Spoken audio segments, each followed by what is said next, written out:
Let's just dive right into this. Welcome to This Explainer. Today, we're going to unpack a seriously fascinating journey of resilience. We're looking at a story that completely flips our assumptions about where top-tier tech talent actually comes from. You'll see exactly how a small village in Bihar became the ultimate, if a bit unconventional, training ground for a massive career in global tech. So let's start off with a crucial question. Can a small village in Bihar build a global tech career?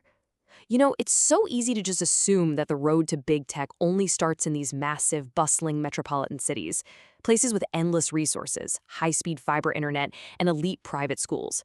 But today, we're tracing the footsteps of a student who went from a deeply resource-strapped classroom in rural India all the way to the gleaming high-tech offices of Accenture. Section 1. Roots in Rural Bihar. Every superhero has an origin story, right? And our subjects begins far, far away from the endless opportunities of the big city. It starts in Lucknow, this small, quiet village nestled in the Saharsa district of Bihar. Now, his whole story is grounded in this one extremely powerful family philosophy. Quote, "We didn't have much, but my parents always believed that education could change our future." His earliest foundation wasn't built on, having the flashiest laptops or going to pricey summer coding camps. It was built on this deeply ingrained mindset. Living a simple, middle-class life with limited resources, well, that actually forged his early discipline. It taught him to genuinely respect the opportunity to learn, and honestly, to dream way beyond his immediate surroundings.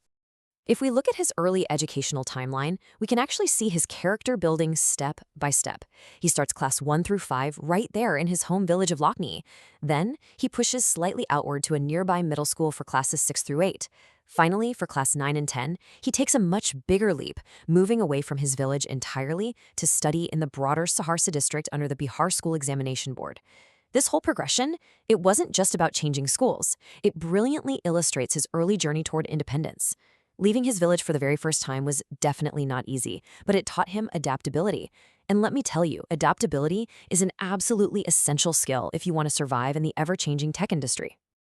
Section 2. Chasing the Medical Dream. Now, what's really, truly fascinating here is that his first major ambition had absolutely zero to do with computers or software.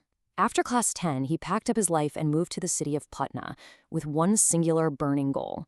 He was going to become a doctor. The number 2 here represents a massive, totally grueling chapter in his life. He spent 2 incredibly heavy, pressure-filled years in Patna, strictly preparing for the highly competitive NEET medical exam. Just imagine the immense weight of this for a second. He's away from his family, he's studying biology for his class 12 exams, and his entire existence just revolves around coaching classes, thick heavy textbooks, endless mock tests, and this punishing study schedule. He gave it absolutely everything he had. Section 3. Setbacks and the Pivot. But life, as it so often does, had entirely different plans.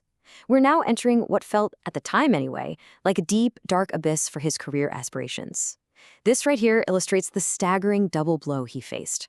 First up, the crushing disappointment of failing the NEET exams. 2 whole years of chasing a dream just gone.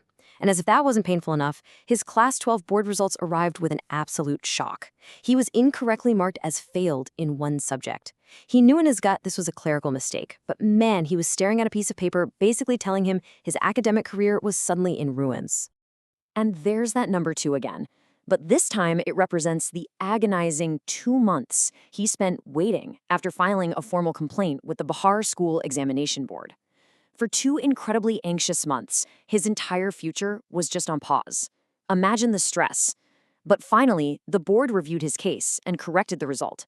Turns out, he had actually passed with the 2nd division. You know the old saying, right? Sometimes life closes one door only to open another. The immense grit developed during those early days in Bihar, the discipline from Lucknow, the independence from Saharsa, and literally surviving the bureaucratic nightmare of his board exams, that's what prevented him from just throwing in the towel. Instead of letting failure completely define him, it actually prompted him to ask himself a profound question. He asked, what do I actually truly enjoy doing? Section 4. The Hustle for Independence. Well, the answer to that profound question was technology. Computers had always fascinated him, and this realization triggered a massive, massive pivot. He completely left behind the dream of medicine, moved to Delhi where his father worked, and enrolled in a Bachelor of Computer Applications program. But it wasn't smooth sailing right away. There was a stark contrast between his early hustle and his eventual destination. While hunting for jobs just to gain some financial independence, he faced relentless rejections from BPOs and data entry gigs. Nobody was biting. Yet we know he was heading toward global tech destinations like Liberin, Cognizant, and Accenture. The gap between those two realities seems practically impossible, right? So the crucial point is exactly how he bridged that gap, and the answer is hustle. Every single rejection pushed him to learn more. He refused to wait for a professor to teach him. Instead, he built his very own self-taught coding curriculum. After facing closed door after closed door, he furiously spent countless hours independently studying. Step 1, Java. Step 2, web development. Step 3, databases. And Step 4, broader software engineering principles. He literally took complete ownership of his own education. Section 5. Achieving global tech success. All of that relentless, unyielding persistence, the exact same persistence he learned fighting through those exams back in Bihar, it finally began to shatter the corporate barrier. His corporate ascent was rapid and honestly undeniable. He started at Planify as an intern, getting his first real taste of software development. Soon after, he leveraged that into a software engineer role at Liberin Technologies, where he spent 2 years working on actual, real-world projects and mastering new tech. From there, boom, he jumped to Tata Business Hub as an engineer, contributing directly to large-scale enterprise applications. Those self-taught skills, they were translating perfectly into real-world engineering roles. And then came a massive milestone. He landed at Cognizant, working specifically on the BMW Financial Services project. Here, he was actively modernizing complex financial web applications for one of the world's absolute premier automotive brands. I mean, think about that for a second. That is a completely different universe away from the simple classrooms of his village school. But every single project challenged him, and every challenge just forced him to grow even more. Which brings us to his present-day professional destination, Accenture. Today, he works at one of the world's absolute leading technology firms. Every single day, he's out there building software, solving complex global problems, and continuing to learn at the absolute highest levels of the industry. Now, let's tie this all together. This entire journey perfectly encapsulates Bihar's profound impact on his career success.